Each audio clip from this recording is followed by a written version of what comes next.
उस हाथी ने भगवान को पुकारा, ओम नमो भगवते तस्मै यत एतद् चिदात्मकं पुरुषायादिबीजाय परेशाया विधीमहि। भगवान को पुकारा। और संत कहते हैं कि जो स्तुति हाथी ने की ना गजेंद्र ने, वो गजेंद्र मोक्ष एक स्तोत्र बन गई है, पाठ बन गई है, जिसका पाठ कर करके ना जाने कितने पार हो गए। हाँ? आज भी जब ज्योतिषी बताते हैं ना कि पितृदोष है, क्या करें, तो बोले गजेंद्र मोक्ष का पाठ करवाई। हाँ?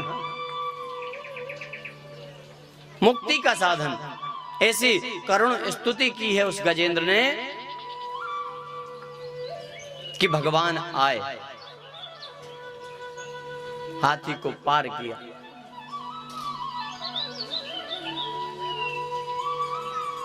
और समझें बात को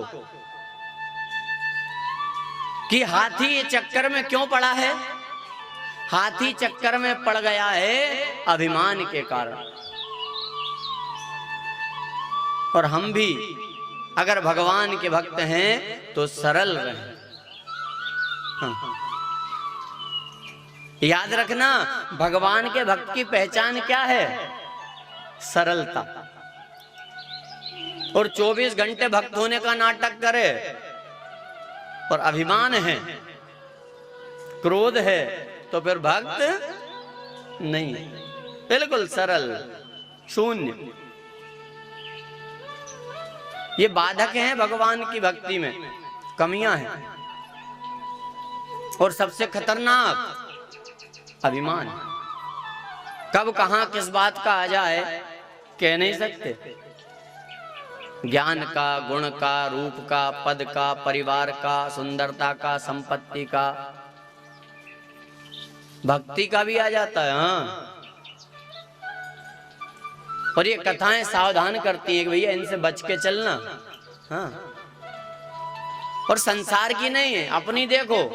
यहां से जो बातें निकलती हैं ना, उनको देखो कि ये कमियां हम में तो नहीं है। हाँ? और अगर है तो उन्हें दूर करो, हो सकता है। ये बाधक है।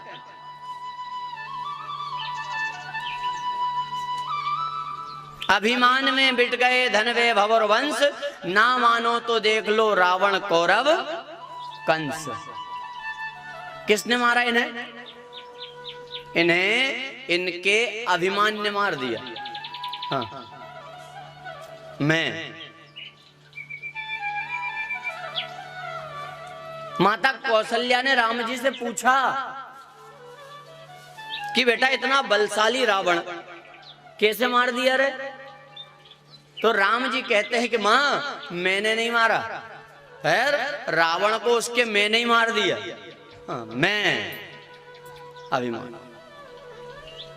और ये कथाएं सीख देती है कि हमें चाहिए, यदि परमात्मा ने हमें किसी योग्य बनाया है, कुछ दिया है, तो अभिमान ना करें, सरल रहें, उसकी कृपा का अनुभव करें और भगवान से बार बार धन्यवाद कहें।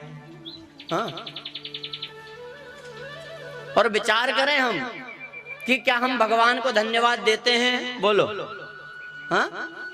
वो तो कभी कभी ऊपरी मन से भले ही बोल रहे भगवान की कृपा, पर अंदर से तो हम भगवान से शिकायत करते हैं। किस बात की शिकायत करते हैं? जो है उसका सुख नहीं भोगते और जो नहीं है उसके लिए रोते हैं, उसकी भगवान को शिकायत हम करते हैं। हा? ये नहीं दिया, वो नहीं दिया, ये नहीं दिया, वो नहीं दिया। अरे विचार करिए कि जितना हमें दिया है उतना कितनों को दिया। जो हमारे पास है कितने हैं, उनके पास तो वो भी नहीं है।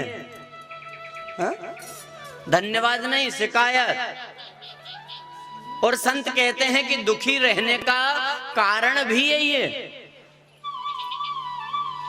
क्या? जो है उसका सुख नहीं भोगते, जो नहीं है उसके लिए रोते हैं, आधे से ज्यादा इसी में परेशान।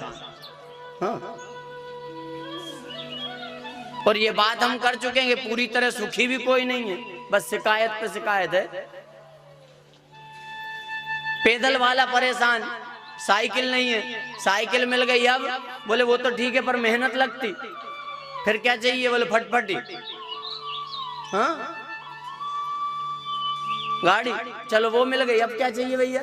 4-6 महीने बाद बोलो ठंड बहुत लगे, बरसात, लपट, पेट, मतलब गाड़ी, कार चाहिए। चलो व्यवस्था जम गई, वो भी आ गई, अब उसमें भी कई नहीं है। हाँ क्यों, वो आजकल बहुत ट्रैफिक है भैया, अब काय में बैठेगा दादा, बोले अब तो उसमें। हाँ? और वहां उसमें बैठने वाले भी नहीं है शांति से, वे ये सोचते हैं कि अरे समय होता तो बढ़िया कहीं के बगीचे पार्क में टहलते घूमते। अरे शिकायत मत करो अब भगवान से, भगवान से धन्यवाद कहो, मेरे प्रभु तूने इतना कुछ दिया। हा? कितनी बड़ी कृपा है, कितनों के पास नहीं है। आज के बाद शिकायत नहीं करना, धन्यवाद कहना। अब मन में आता है कि जिसको दिया हो वो धन्यवाद कहे, हम क्यों कहें, हमें तो कुछ नहीं दिया। हा? पर ये कोई नहीं कह सकता कि भगवान ने कुछ नहीं दिया, कोई नहीं कह सकता। क्यों, अरे जो मनुष्य शरीर दिया है ना, ये सबसे पहला सौभाग्य दे के भेजा, अनमोल संपत्ति। ये जो श्वास चल रही है अनमोल, और ऐसे अनुभव नहीं होता। इसका अनुभव यदि करना है तो अब जब यहां से जाएं तो ये दूसरे योनियों को देखना, भैंस को देखना, गधे को देखना, कुत्ते को देखना, बिल्ली को देखना, सुअर को देखना, फिर भगवान से कहना क्या तेरी बड़ी कृपा है भगवान, ये डिपार्टमेंट में नहीं भेजा। हाँ? कितना सुंदर मनुष्य शरीर है, और ये तो कोई कह ही नहीं सकता कि कुछ नहीं दिया। एक सेठ मंदिर से बाहर निकला, एक भिखारी भीख मांग रहा है, तो सेठ ने पूछा भैया क्यों भीख मांगता है रे? बोले क्या करूं, भगवान ने कुछ नहीं दिया। अरे अच्छा शरीर दिया, मेहनत मजदूरी कर, कुछ भी नहीं दिया। तो सेठ ने कहा अच्छा एक काम कर, कुछ नहीं दिया ना, हाँ, तो बोले एक काम कर, तेरी एक किडनी दे दे, 40 लाख रुपए में देता हूं। अरे मैं एक किडनी पे हो जाऊंगा, तो 40 लाख भी तो मिल रहे हैं ना, दोनों दे 80 लाख। एक आंख दे और 10 लाख, दूसरी आंख दे और 10 लाख। वहीं खड़े खड़े करोड़ों में गिनती करवा दी सेठ ने। तब वो भिखारी कहता रहे मैं तो समझता था कुछ भी नहीं, मैं तो करोड़पति हूं। हाँ?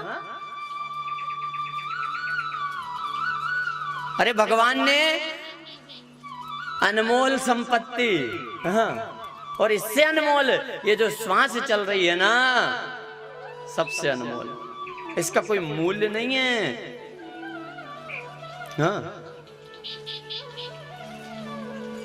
और तो भी मनमाने बिता रहे। अरे सदुपयोग करो, पूरी संपत्ति लगाकर भी हम एक श्वास नहीं खरीद सकते, ध्यान रखना।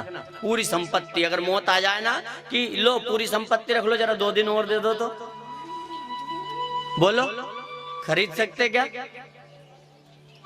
अनमोल जीवन, अनमोल शरीर है, अनमोल श्वास है, और मनमानी बीत रही है। इसलिए तो संत सावधान करते मत बिताओ रे।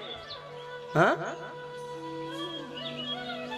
रात गवाई सोए के, दिवस गवाया खाए, हीरा जन्म अमोल था, कौड़ी बदले जाए। हाँ? मिट्टी मोल जा रहा है, मत बताओ। अरे ये पाया है तो निरंतर सत्कर्म करो, अच्छे काम करो, भगवान की भक्ति करो, ईश्वर आराधना उपासना करो। और कैसे करो? सरल रहकर करो। क्योंकि जब तक जीवन में कमी है, दोष है, बुराई है, कितनी ही भक्ति करो कोई मतलब नहीं है। और ये कमियां तो बाधा हैं भक्ति में, इन सारी कमियों को छोड़ना पड़ेगा।